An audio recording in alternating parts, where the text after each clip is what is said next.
ठीक है भाई, आज हम लोग पढ़ेंगे ह्यूमन जीनोम प्रोजेक्ट।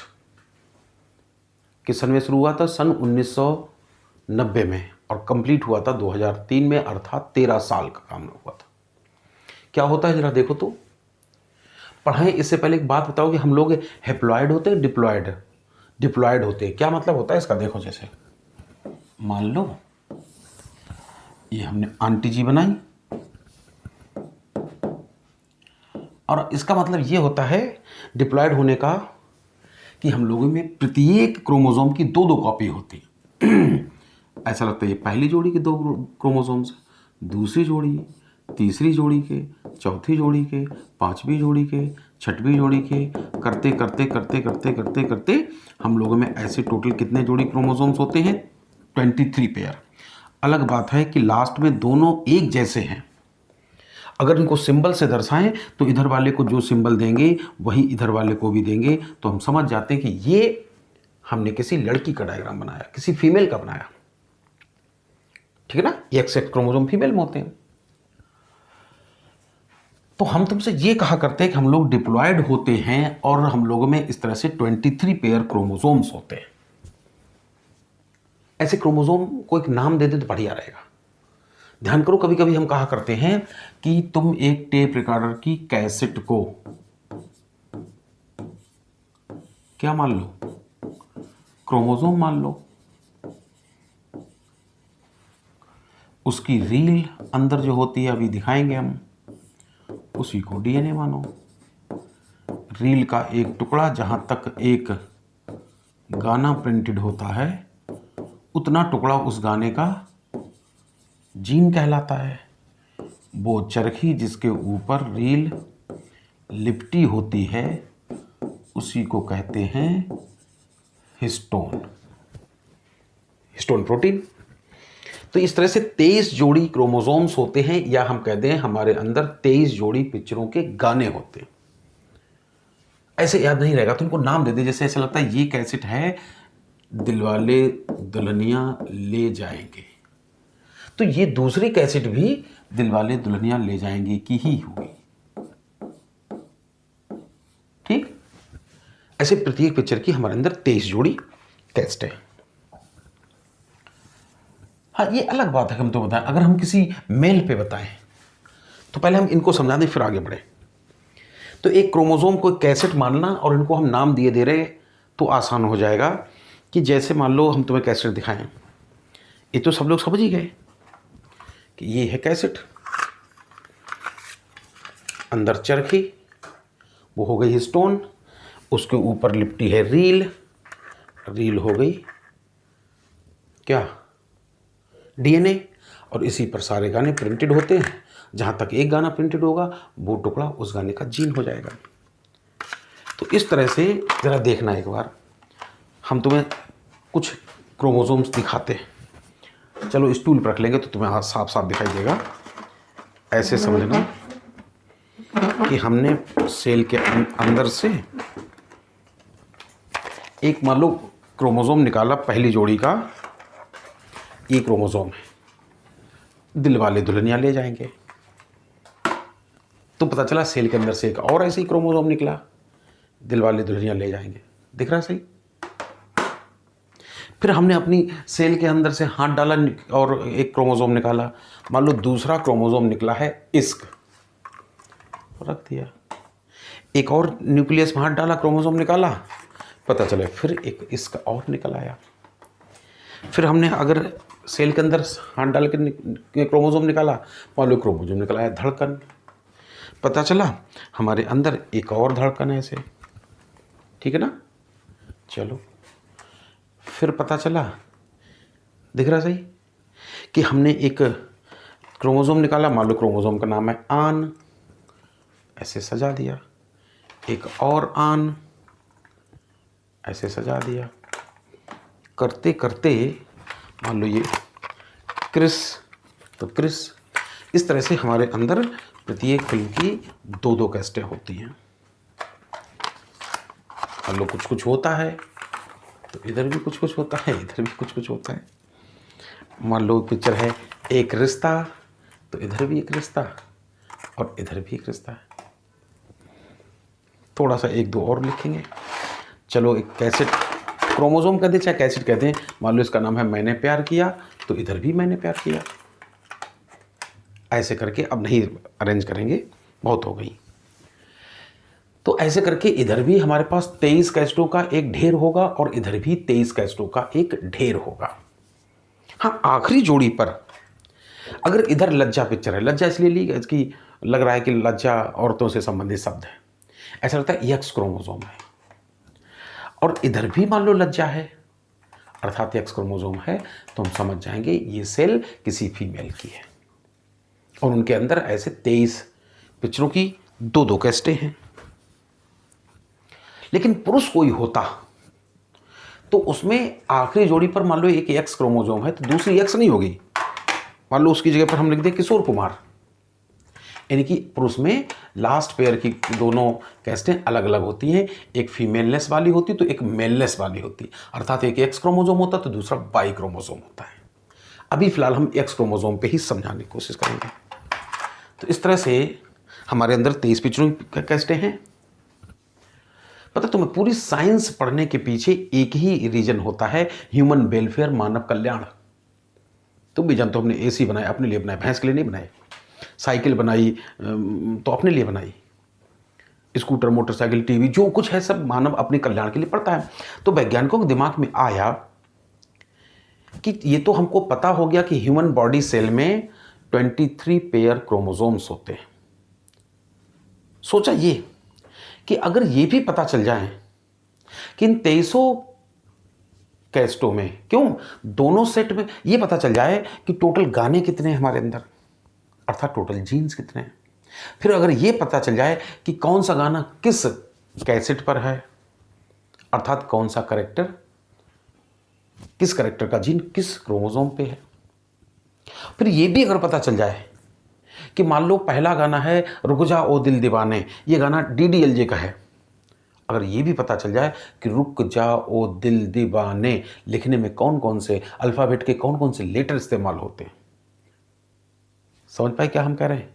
पहले तो ये पता चल जाए कि टोटल नंबर ऑफ जीन्स हमारे अंदर कितने हैं, फिर ये पता चल जाए कौन सा जीन किस कैसेट पर है, किस क्रोमोसोम पे है, फिर ये पता चल जाए कि इस कैसेट पर टोटल कितने जीन हैं, अर्थात किसी पिक्चर में टोटल कितने गाने हैं, फिर ये पता चल जाए कि किस जीन को अर्थात किस गाने को लिखने में कितने ABCD अर्थात कितने लेटर इस्तेमाल होंगे। तो मज़ा आ जाए। क्या मज़ा आ जाएगा? इससे ये मज़ा आ जाएगा कि भविष्य में अगर कोई इंसान मेरे पास ऐसा आता है, वो कहता है कि डॉक्टर साहब मेरा रुक जा ओ दिल दीवाने वाला गाना ख़राब हो गया, ऐसे समझो वो कहे कि मेरा म्यूटेशन हो गया जिसकी वजह से स्पर्म में वो जीन खराब हो गया जिसकी वजह से आँख बननी थी, तो उसकी तो आने वाली संतान ब्लाइंड हो जाएगी। लेकिन अगर हमको पता था कि आँख बनाने वाला जीन पहले क्रोमोसोम पे है, तो उसको हम सुधार सकते हैं, जेनेटिक थेरेपी कर सकते हैं, जीन थेरेपी कर सकते हैं। तो अगर आज हम ये पढ़ना चाहते हैं मेरे अंदर टोटल कितने गाने हैं, तो ये बताओ अच्छा किसी एक सेट पे पढ़ने कि दोनों पे पढ़ना जरूरी? दोनों पढ़ने से क्या फ़ायदा, जो गाने इस लज्जा में वही तो गाने इस लज्जा में भी हैं, जो गाने इधर DDLJ में वही तो इधर DDLJ। तो किसी एक सेट पे पढ़ लिया जाए, हमें टोटल गाने पता चल जाएंगे, है कि नहीं। और इसी हैप्लॉइड सेट ऑफ क्रोमोसोम को जीनोम कहते हैं, इसी हैप्लॉइड सेट ऑफ क्रोमोसोम को जीनोम कहते हैं। तो यही पता करना है आज कि टोटल मेरे पास 23 पिक्चरों को मिला के कितने गाने हैं, कौन सा गाना किस कैसेट पे है, उस गाने की साइज क्या है, उस गाने को लिखने में कितने लेटर इस्तेमाल होने। हाँ, लेकिन पुरुषों में एक बाई क्रोमोसोम होता है। तो तुम हमें बताओ, हमें 23 पिक्चरों के गाने पता करने पड़ेंगे। ये फीमेल जीनोम प्रोजेक्ट नहीं कहा गया, ह्यूमन जीनोम प्रोजेक्ट कहा गया। तो इसमें हमें एक और कैसेट भी पढ़नी पड़ेगी जो है बाई क्रोमोसोम। तो टोटल कुल मिला के 24 पिक्चरों के हमें गाने पता करने हैं। यही है बस ह्यूमन जीनोम प्रोजेक्ट, कुछ भी और नहीं। देखो कितना आसान है, दिखाते हैं तुम्हें। हटाओ, बहुत ही आसान है, ये कैसेट ही सब कुछ है अगर तुमने समझ गए तो।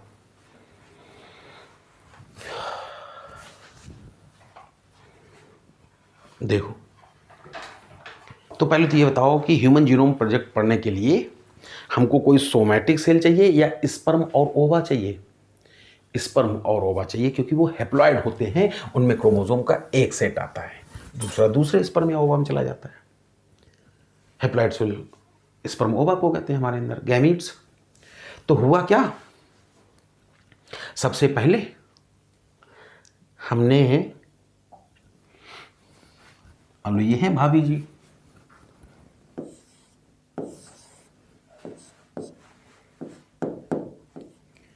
और इनसे कहा कि भाभी भाभी अंडा दो। भाई एक या स्पर्म हैप्लॉइड होते ना, तो हमने भाभी से मान लो ये मांग ली कोई हैप्लॉइड सेल, एग सेल मांग ली। इसी के अंदर है 23 पिक्चरों की कैसेटें। अब हमें एक्चुअली रील निकालनी है, अर्थात अंदर का डीएनए निकालना। कैसे निकालेंगे? ऐसे छेनी हथौड़ी से अगर सेल को रप्चर करेंगे तो अंदर के हो सकता है डीएनए भी डैमेज हो जाए। तो हम क्या करेंगे, सबसे पहले इस सेल को एक टेस्ट ट्यूब लेंगे और जिसमें NaCl सोल्यूशन बना लिया, सैलाइन सोल्यूशन बना लिया, और हम तुम्हें बताएंगे इसी में ये सेल डाल दी हमने। हाँ, अगर ये सेल किसी प्लांट की होती तो उसके ऊपर सेलुलोज की बनी सेल वॉल भी होती, तो हमें साथ में सेलुलेज नाम का एंजाइम भी डालना पड़ता। अगर ये किसी सेल बैक्टीरिया की होती, पता हमारी लार में एक एंजाइम होता है जो बैक्टीरिया को गला देता, कौन सा? लाइसोजाइम। तो हमें लाइसोजाइम डालना पड़ता साथ में। अगर ये किसी फंगस की होती तो फंगस की सेल वॉल काइटिन की बनी होती, तो काइटिनेज नाम का एंजाइम डालना पड़ता ना। लेकिन ये तो एनिमल सेल है, एनिमल सेल के ऊपर कोई सेल वॉल होती नहीं, सिर्फ तेल की बनी, लिपिड की बनी प्लाज्मा मेम्ब्रेन होती है, और तेल से सने हाथ डिटर्जेंट पाउडर से आसानी से छूट जाते हैं। तो आज हम क्या करेंगे, ये NaCl सोल्यूशन वाली टेस्ट ट्यूब में हम क्या करेंगे, आज केवल ये डाल देंगे डिटर्जेंट। जब डिटर्जेंट डाला, उसमें ये सेल डाली, तो ये तो मान सकते हो कि चाहे प्लाज्मा मेम्ब्रेन हो और चाहे न्यूक्लियर मेम्ब्रेन हो, सारी मेम्ब्रेन्स गल गई होंगी। क्या आ गया इसके अंदर? Chromatin network. हम तुम्हें किसी दिन बताएंगे कि क्रोमैटिन नेटवर्क या क्रोमोसोम के बनने में 40% डीएनए भाग लेता है, लेकिन 10% आरएनए भी भाग लेता है। 40% अगर हिस्टोन प्रोटीन भाग लेती है तो 10% नॉन हिस्टोन प्रोटीन भी भाग लेती है। ठीक। और हमें चाहिए सिर्फ टेप रिकॉर्डर की रील, हमें चरखी वरखी से क्या लेना देना, कैसेट की रील केवल चाहिए, अर्थात डीएनए चाहिए। तो हम क्या करेंगे, अब इस टेस्ट ट्यूब में थोड़ा सा ऊपर खिसका ले, इस टेस्ट ट्यूब में इसमें हमने सेल डाल रखी थी NaCl सोल्यूशन और डिटर्जेंट के बाद। अब हमें केवल डीएनए चाहिए, तो आरएनए पचाना है, आरएनएज डाल देंगे, आरएनए को डाइजेस्ट करना है। प्रोटीन को पचाना है तो प्रोटीएज डाल देंगे। तो तुम महसूस कर सकते हो कि इसमें अब केवल और केवल डीएनए बचा, बाकी चीजें गल गई, डाइजेस्ट हो गई। तो बताते हैं इसमें अब फ्री डीएनए हो गया, लेकिन वो डीएनए इनविजिबल होता है, आंखों से दिखाई नहीं पड़ता है। एक काम करना आज, जैसे एक कांच के गिलास में पानी लेना और कच्चा मुर्गी का अंडा फोड़ना, वो जो पीला पोर्शन होता है वो तो हटा देना, वो यॉक होता है। बाकी जो पिघली हुई कांच जैसा पारदर्शी है वो प्रोटीन है। उसकी एक चम्मच लेके कांच वाले गिलास में डाल देना, पानी में धीरे से चला देना, लगेगा वो प्रोटीन घुल गई, अर्थात गायब हो गई, अर्थात इनविजिबल हो गई। फिर एक काम करना, उसी गिलास पानी को गर्म करना, जैसे जैसे गर्म होगी वो प्रोटीन सफ़ेद सफ़ेद प्रेसिपिटेट के रूप में फ्लोट करने लग जाएगी। बिल्कुल वैसे ही होगा जैसे कच्चा मुर्गी का अंडा फोड़ो, लिबलिबा निकलता है, और उसी अंडे को उबाल दो तो सफ़ेद सफ़ेद एल्ब्यूमिन दिखने लगती है, अंडा कोगुलेट कर जाता है ना, जम जाता है। तो बस यहाँ क्या करना है, इस टेस्ट ट्यूब में अभी डीएनए तो है लेकिन इनविजिबल है, और उसको विजिबल बनाने के लिए हम इसको चिल्ड बियर पिलाएंगे, अर्थात इसमें चिल्ड डालेंगे क्या, C2H5OH, एथेनॉल, शराब को ही कहते हैं। और जैसे ही इथेनॉल डाला तो पता चला ये विजिबल हो गया, फ्लोट करने लगा। देखो डीएनए पढ़ाते समय मैगी के नूडल की तरह धागा बनाया जरूर जाता है। बायोटेक्नोलॉजी वाली चैप्टर में देखो तो लगता है किसी बुड्ढे ने थूक दिया लेवले वाले ना। अब सोचो इसमें ये व्हाइट प्रेसिपिटेट के रूप में फ्लोट करने लगा डीएनए। बताते हैं सीधी उंगली से तेल नहीं निकलता, तो कोई अन्य उंगली टेढ़ी कर लेंगे। तो हम क्या करेंगे, हमारे पास एक तार है और उस तार को टेढ़ा कर लिया। चलो ऐसे सोचो, ये कोई तार है, इसको टेढ़ा कर लिया और इसी टेस्ट ट्यूब में डालेंगे और ऐसे इसको घुमाएंगे तो बिल्कुल वैसा ही होगा जैसे हम लोग मैगी खाते एक समय करते हैं। फॉक डालते हैं और उसको घुमाते हैं तो पूरा धागा के रूप में ऊपर लिपट जाता है मैगी का नूडल ना। तो इस तरह से अब हम क्या करेंगे, इस डीएनए को इस टेस्ट ट्यूब से बाहर निकालेंगे। ऐसे कोई स्टिक लाएंगे और उसी के ऊपर ऐसे धागा की तरह लपेट लेंगे और धागा की तरह लपेटने को कहते हैं स्पूलिंग। क्या कहते हैं, स्पूलिंग। तो इस तरह से कुल मिला के डीएनए ये आ गया बाहर। इसलिए हमारा सबसे और इस नई प्याली में ये डीएनए आके हमने यहाँ रख दिया, ऐसा आ गया। इसलिए सबसे पहला स्टेप होता है आइसोलेशन ऑफ। अब इसको बार बार बताने की जरूरत नहीं, इसके लिए थोड़ा सा नीचे खिसका लें। सबसे पहला स्टेप है आइसोलेशन ऑफ डीएनए, ठीक है ना। सबसे पहले सोर्स के पास गए, वहां से एक एग सेल लाए, हेप्लॉइड सेल अर्थात स्पर्म होगा, उसमें से डीएनए निकालना हमारा पहला उद्देश्य है। तो हमने तुमसे बताया कि क्या किया, NaCl सोल्यूशन, डिटर्जेंट डाला, उसमें सेल डाली, सारी बायोमेम्ब्रेन गल गई। फिर अभी आरएनए को हटाना है तो आरएनएज, प्रोटीन पचाना है प्रोटीएज, बचा केवल डीएनए, मगर इनविजिबल होता है। स्टिल एथेनॉल डाला तो विजिबल हो गया और किसी स्टिक के ऊपर लपेट के स्पूलिंग करके बाहर ले आए। अब जो डीएनए तो बहुत बड़ा है, टेप रिकॉर्डिंग कैसेट खोल के दिखाए तो बहुत बड़ी रील होती है, संभालना मुश्किल हो जाएगा, क्यों ना इसके टुकड़े कर लिए जाए। इसलिए मेरा दूसरा उद्देश्य होगा कटिंग ऑफ डीएनए, इसके टुकड़े टुकड़े कर लिए जाए। अब असलियत की रील होती तो कैंची से काटते हैं, डीएनए तो एक प्रकार का बायोमॉलिक्यूल है तो इसको मॉलिक्यूलर सीजर से काटेंगे। क्या करेंगे, इसमें हम डाल देंगे इसी प्याली में, इस प्याली में हम डालेंगे एक मॉलिक्यूलर सीजर।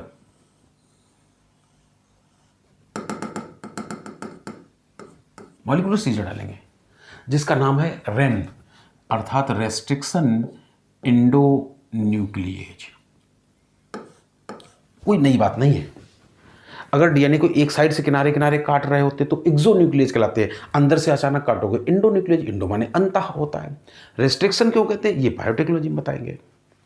तो हमने ये मान लिया कि जैसे ही हमने रेस्ट्रिक्शन इंडोन्यूक्लिएज नाम की मॉलिक्यूलर सीजर डाली, जो भी ये डीएनए था इसके खूब सारे ऐसे टुकड़े टुकड़े हो गए ना, डीएनए फ्रेगमेंट्स बन गए।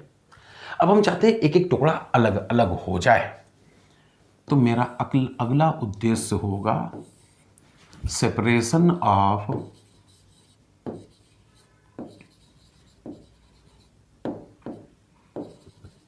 डीएनए फ्रेगमेंट्स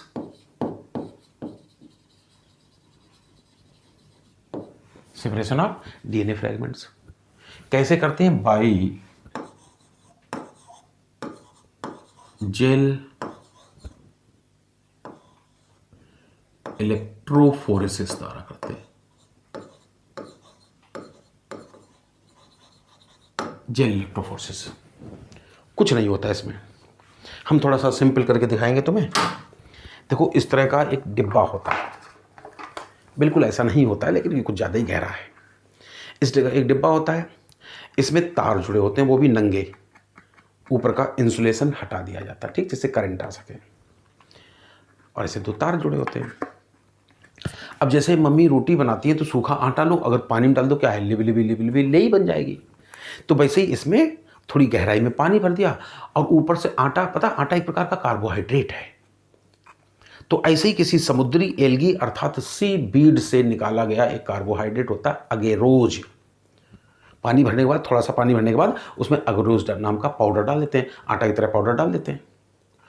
पानी में घुलते ही लिबलिबी लिबलिबी लेई सी बन जाती। तो नीचे इस डिब्बा में, एक बॉटम में, जितना बड़ा डिब्बा उतनी बड़ी, ऐसा लगता है बर्फी जैसी जम गई हो। लो हम दिखाते हैं।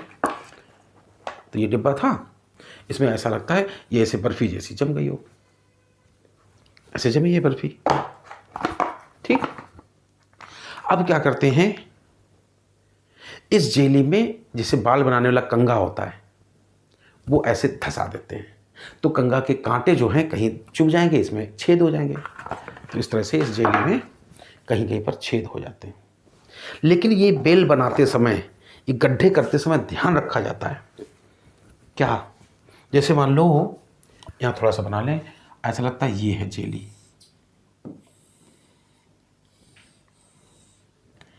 तार जुड़े ऐसे, तार जुड़े ऐसे,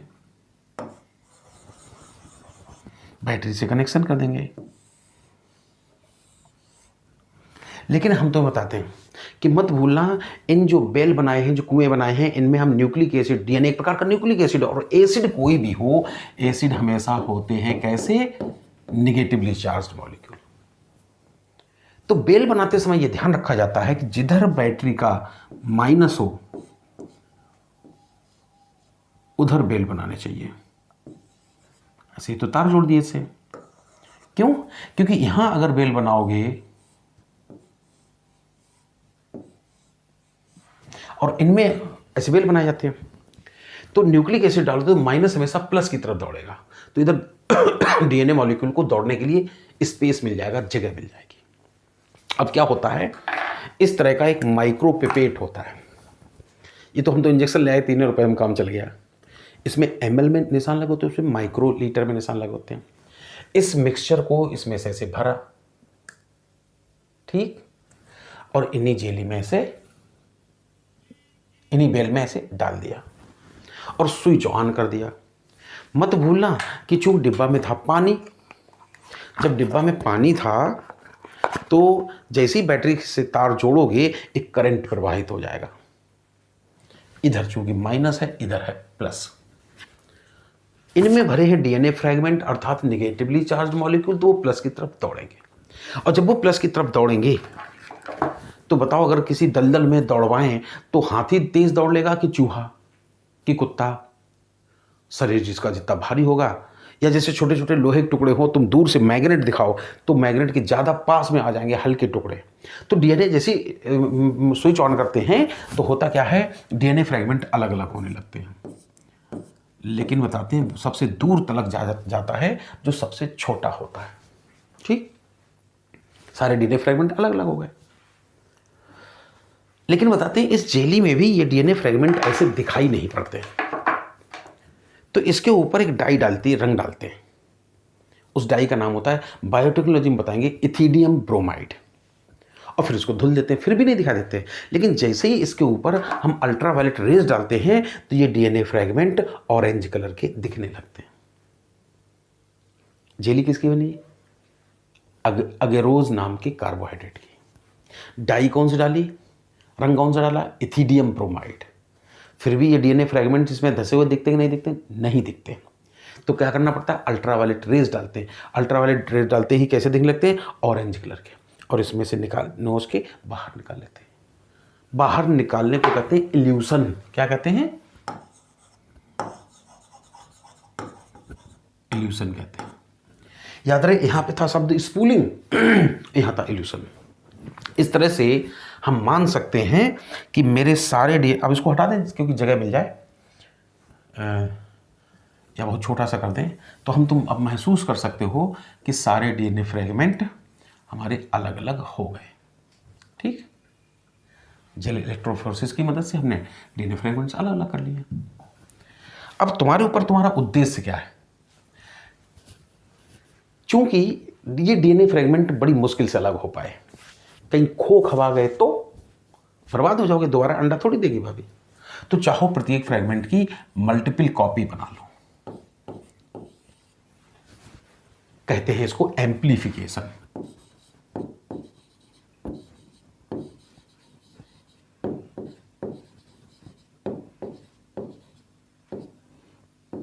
एम्प्लीफिकेशन कर लो।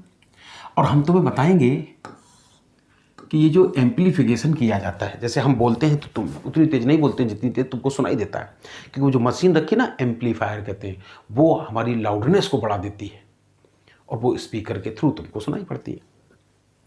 तो अब हमने प्रत्येक डीएनए फ्रेगमेंट की मल्टीपल कॉपी बना लें तो ठीक रहेगा। दो तरीके होते हैं कैसे बनाई जाए। एक हम तुम्हें बताएंगे, इसको थोड़ा खिसका लें उधर, जगह मिल जाए फिर दोबारा दिखा देंगे। एक तो हम तुम्हें बताएंगे इन विट्रो मेथड द्वारा,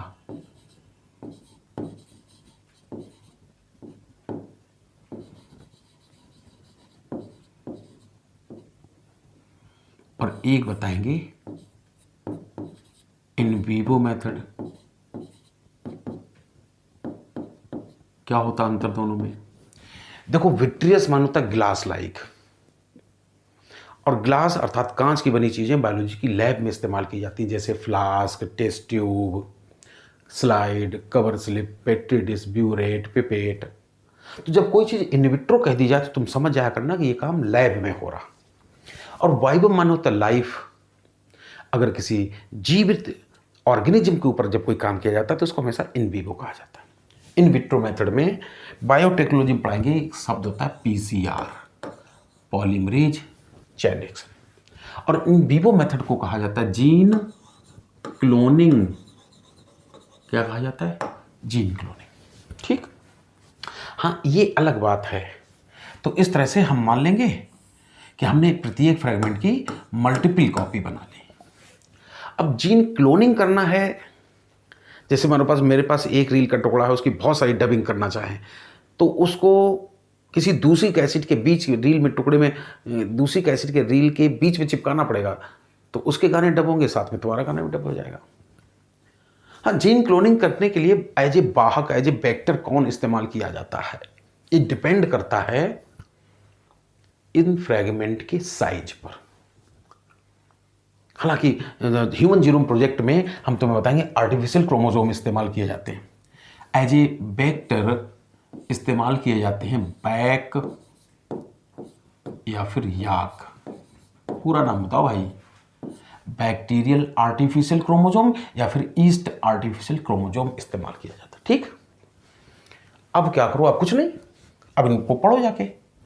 अब तो तुम्हारे ऊपर है, तुम्हारा एम क्या है। अगर स्टडी करना है तो पढ़ो जाके, या फिर ट्रांसजेनिक एनिमल बनाना था कि ट्रांसजेनिक प्लांट बनाना था, जैसा कि बायोटेक्नोलॉजी में करते हैं, है ना, तो वो बात की बात है।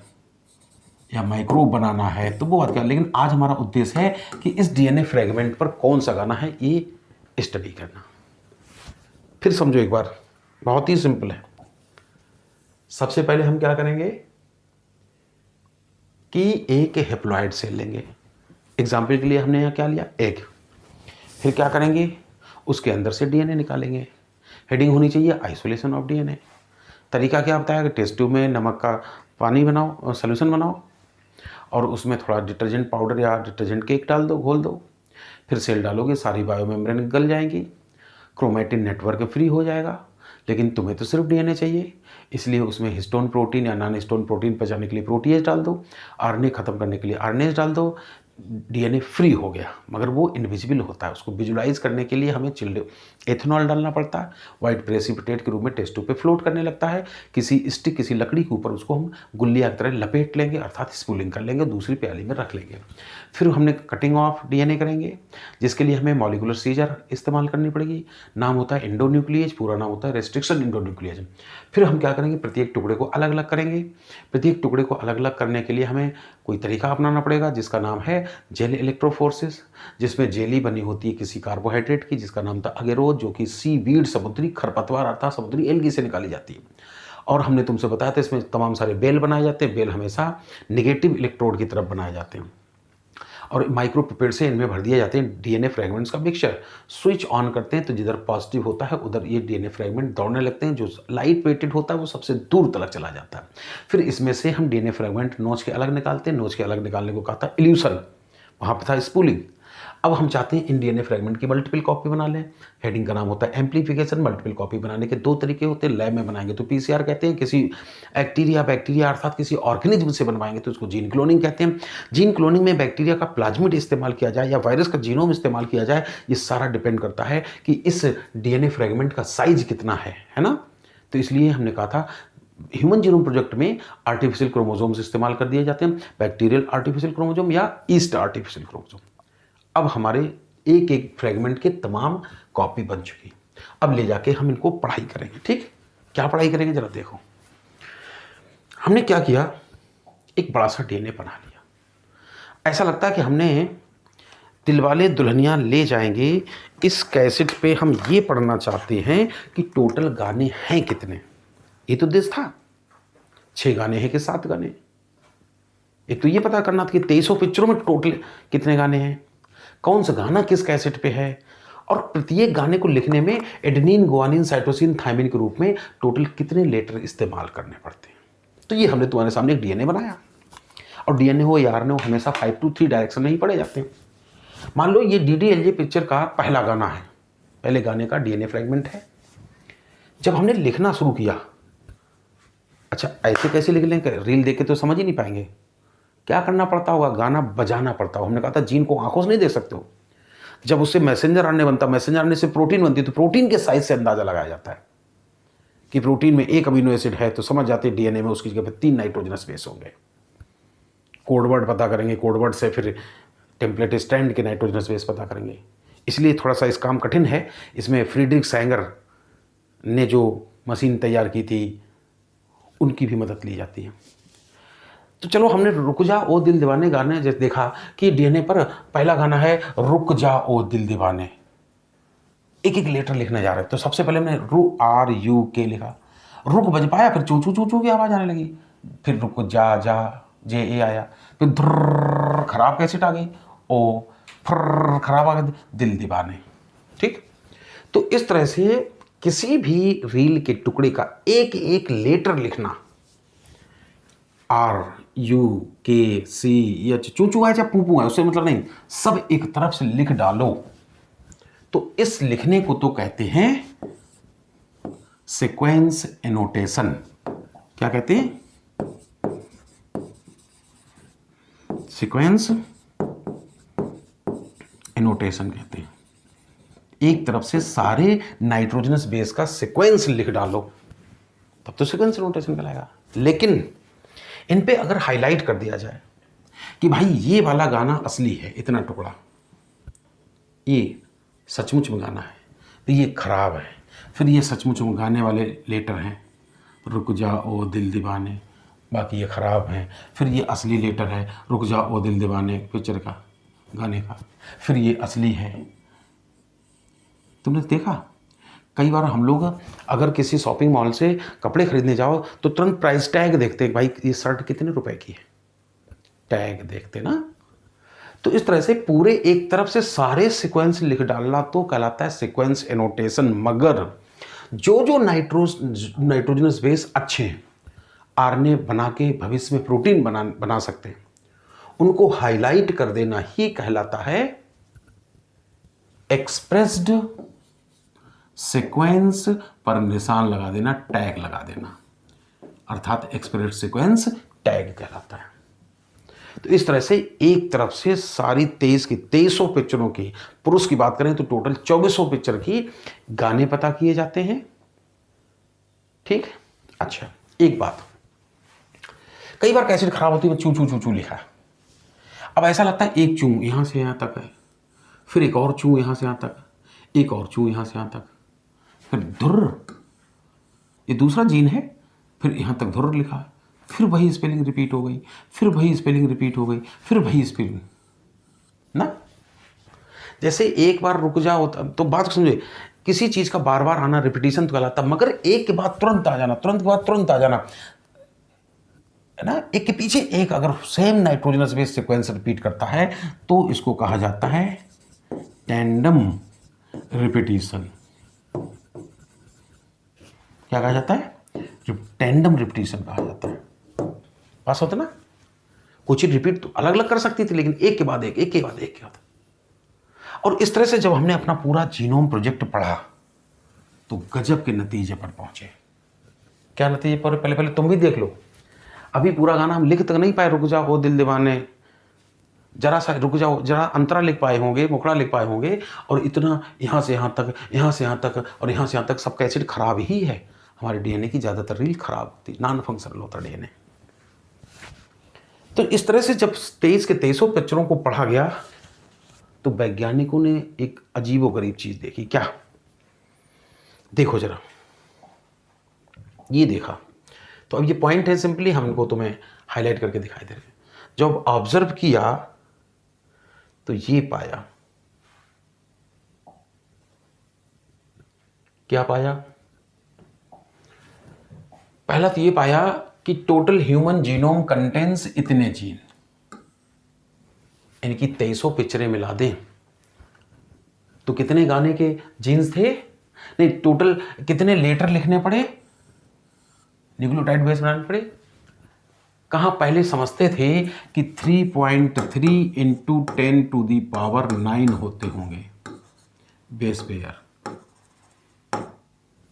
3.3 से डॉट नहीं लगता, इसलिए वो थोड़ा सा वन लग रहा होगा, ठीक।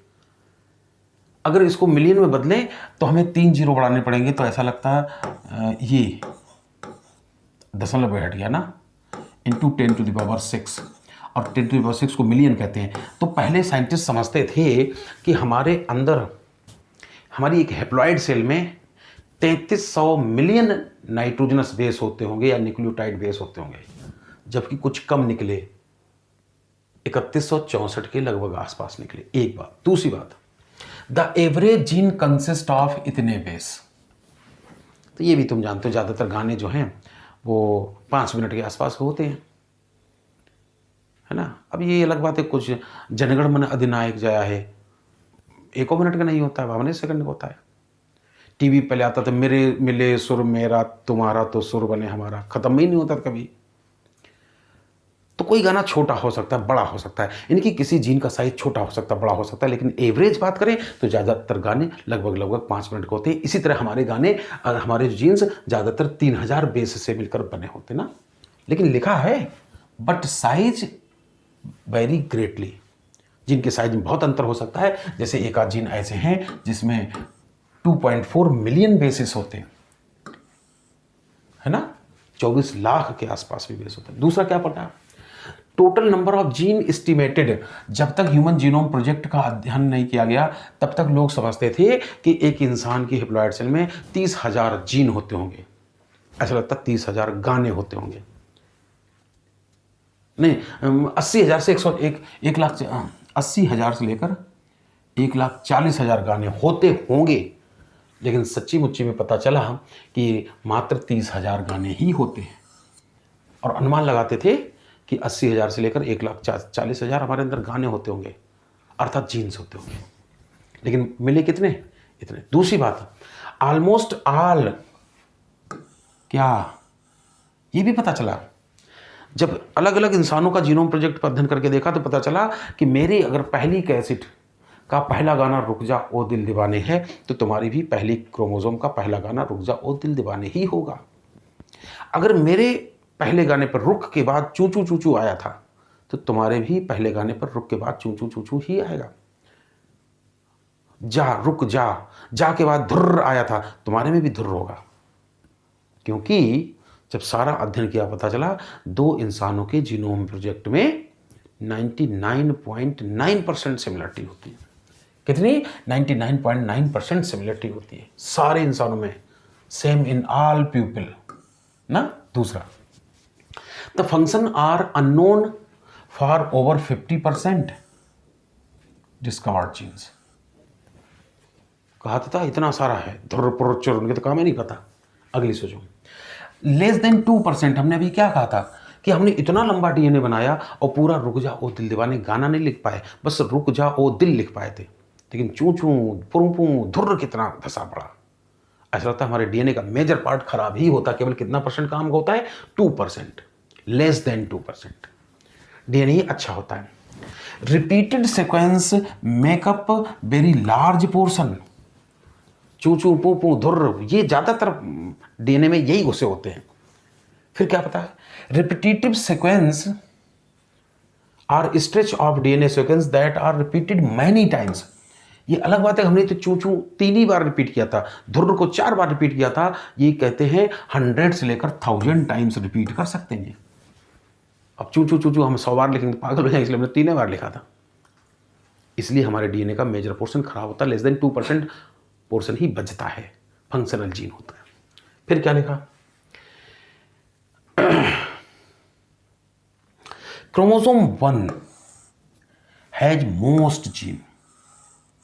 ले भाई, टोटल अभी तक 30,000 जीन का अंदाजा है, जिसमें से लगभग 3000 जीन क्रोमोसोम फर्स्ट पर हैं।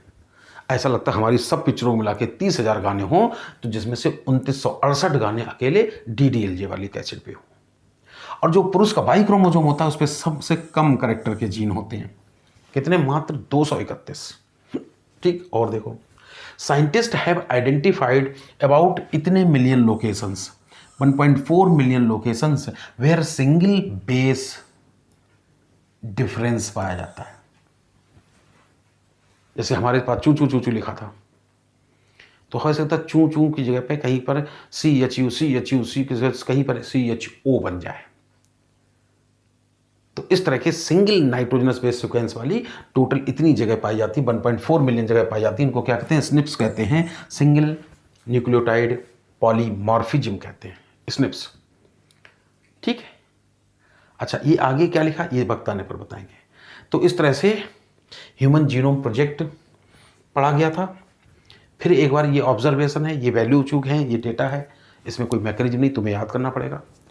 पहले क्या सोचते थे कि मेरे अंदर टोटल कितने गाने होंगे, 80,000 से लेकर 1,40,000।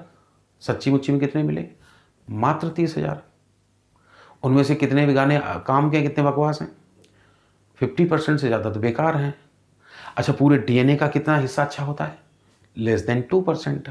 अच्छा, जितने गाने हैं ज़्यादातर कितने नाइट्रोजनस बेस से मिलकर बनते हैं, 3000। क्या सारे जीन 3000 नाइट्रोजनस बेस से मिलकर? नहीं, उनका साइज छोटा बड़ा हो सकता है। सबसे बड़ा वाला जीन कितने नाइट्रोजनस बेस से मिलकर बना, 2.5 मिलियन। अच्छा, क्या सारी कैसेटों पर बराबर 6-6, 7-7 गाने ही होंगे? ये भी डिपेंड नहीं करता है, डिपेंड करता है पिक्चर कौन सी है, अर्थात क्रोमोसोम कौन सा है। सबसे ज़्यादा नंबर ऑफ जीन्स किस क्रोमोसोम पर पाए गए, क्रोमोसोम फर्स्ट पर, पहली जोड़ी के क्रोमोसोम पर। कितने, 2964। और हमने तुमसे कहा था सबसे कम 2968, सबसे कम कितने पाए गए, पुरुष के बाई क्रोमोसोम पर, मात्र 231। ठीक, अगर मेरे रुक जा के बाद चू चू लिखा है तो तुम्हारे अंदर लिखा होगा, बिल्कुल लिखा होगा, 99.9% सिमिलरिटी जो हमें तुम्हें होती है। अच्छा, किसी भी जीनोम का कितने पॉइंट ऐसे मिल सकते हैं जहां मात्र एक नाइट्रोजन बेस का अंतर हो, 1.4 मिलियन ऐसी लोकेशन होती है जहां पर सिंगल न्यूक्लियोटाइड का ही डिफरेंस होता है ना। तो इस तरह से तमाम सारा खेल देखा गया और पाया गया। ठीक है, हम तुम्हें ये बता रहे थे, तो इससे ये सब देखा गया। तो यही है ह्यूमन जीनोम प्रोजेक्ट। इससे फायदा ये है कि अगर हमको ये पता चल जाए कि रुक जा ओ दिल दीवाने गाना पहले क्रोमोसोम का पहला गाना है, कहा था ना, और मान लो किसी इंसान में म्यूटेशन की वजह से कुछ खराब हो गया, मान लो यहाँ पर बाई चांस है रुक जा के बजाय रुकजू हो जाए, मतलब म्यूटेशन हो जाए, तो जिस इंसान में म्यूटेशन हुआ, ये गाना खराब हुआ, उसकी आने वाली संतान एबनॉर्मल पैदा हो सकती है। लेकिन अगर उसके स्पर्म या ओवा में ये सुधार कर दिया जाए, फिर से यहाँ ए बना दिया जाए, तो आने वाली संतान बिल्कुल स्वस्थ पैदा होगी। तो हमने कहा इस तरह से जेनेटिक डिसऑर्डर ठीक किए जा सकते हैं, जीन थेरेपी की जा सकती है। बताते हैं, ये जो ह्यूमन जीनोम प्रोजेक्ट था, एक मेगा प्रोजेक्ट था, बहुत बड़ा प्रोजेक्ट था। क्यों? कई मायने में ये मेगा प्रोजेक्ट था। जरा देखो तुम, सोचो कब शुरू किया गया था। कब शुरू किया गया था? सन 1990 में। ख़त्म कब हो पाया? 2003 में। तो ये कई मायने में मेगा प्रोजेक्ट था। एक तो टाइम के अनुसार बात करें तो भी 13 साल का समय लग गया, बहुत बड़ा समय लग गया ना। एक बात। दूसरी बात बताते हैं कि हेप्लॉइड सेल में कितने हमारे एवरेज बात करें तो 3.3 इंटू 10⁻9 बेस पेयर होते हैं। और बताते हैं इस तरह से जो कुछ हमने अभी टेक्निक करके दिखाई, इस तरह से एक एक नाइट्रोजनस बेस के बारे में पता करने में कितना $3 का खर्च होते हैं। तो इसमें 3 का गुणा करें तो देखें कितना रुपया खर्च हो जाएगा। 9 और 10⁻9 को तुम बिलियन लिख सकते हो, अरब। तो सोचो ह्यूमन जीनोम प्रोजेक्ट कंप्लीट होने के लिए लगभग 10 अरब रुपया चाहिए था, 10 बिलियन के आसपास। इतना किसी देश की जीडीपी तक नहीं हो पाती आसानी से, होती भी होगी हम करें तब भी इतना देश कौन खत्म करे। तो बताते हैं ये बहुत बड़ा प्रोजेक्ट था, मेगा प्रोजेक्ट था। ये किसी अकेले एक देश की बात नहीं थी, इसमें कई कंट्री का सहयोग हुआ था। और चाहे वो अमेरिका हो और चाहे साथ जापान, फ्रांस, जर्मनी, चाइना और दुनिया के देश इसमें शामिल हुए थे, तब ये कंप्लीट हो पाया। तीसरी बात, हमने तो अभी सोचो जरा से ये नाइट्रोजनस बेस लिखे, इतना बोर्ड भर गया। बताते हैं अगर तुम्हारे पास एक रजिस्टर हो, ये ऐसे मान लो रजिस्टर है और जिसमें टोटल मान लो इस तरह के 1000 पेज हो, और इस तरह के सुनो, और एक पेज पर तुमने जो भी ये ABCD लिखे हैं इस तरह के मान लो तुम 1000 नाइट्रोजनस बेस अर्थात 1000 लेटर लिख पा रहे हो। तो सोचो टोटल ऐसे कितने रजिस्टर भर जाएंगे। तो 1000 लेटर लिख पा रहे हो एक पेज पर, इस तरह के टोटल पेज हैं तुम्हारे पास मान लो एक रजिस्टर में 1000, और टोटल लिखने कितने लेटर तुम्हें? 3.3 इंटू 10⁻9। तो कितने रजिस्टर हो जाएंगे? तो चाहो तो यहां इसको लिख सकते हो 10⁻6 लिख सकते हो। इन दोनों को अगर गुणा कर दें ऊपर पहुंचेगा तो 3.3 इंटू 10⁻3। चलो इसको मल्टीप्लाई करते हैं तो दशमलव तो हट जाएगा, लेकिन इतने यानी कि 3300 रजिस्टर भर जाएंगे। और 3300 रजिस्टर को स्टोर करने के लिए बड़ी लंबी सी लाइब्रेरी बनानी पड़ेगी ना। तो इस तरह से टाइम के हिसाब से और एक्सपेंस के आधार पर और स्टोरेज के आधार पर, है कि नहीं, इतने 3300 रजिस्टर भी भर जाएंगे। तो कुल मिला के ओवरऑल कहा जाता था एक बहुत बड़ा प्रोजेक्ट था, ये मेगा प्रोजेक्ट था। सवाल तुमसे ये भी पूछा जाएगा कि सारे क्रोमोसोम पर किस क्रोमोसोम पर कितने गाने हैं, सब कुछ पता कर लिया गया। बिल्कुल सबसे लास्ट में किसके बारे में पता किया गया? तो बताते मई 2006 में जो पुरुष का बाई क्रोमोसोम होता है उस पर टोटल कितने जीन हैं, सबसे लास्ट में वो कंप्लीट हो पाया, उसके पता चल पाए। तो ये इस तरह से हमने कुछ तुम्हें देखो थ्योरी के पॉइंट बहुत इसमें गाथा लिखी है, अपनी खुद पढ़ते रहना, लेकिन हमने तुम्हें पूरी तरीका मेथड बता दिया कि ह्यूमन जीनोम प्रोजेक्ट क्या होता है, कैसे किया जाता है। तो बस इतना ही पढ़ेंगे आज हम लोग।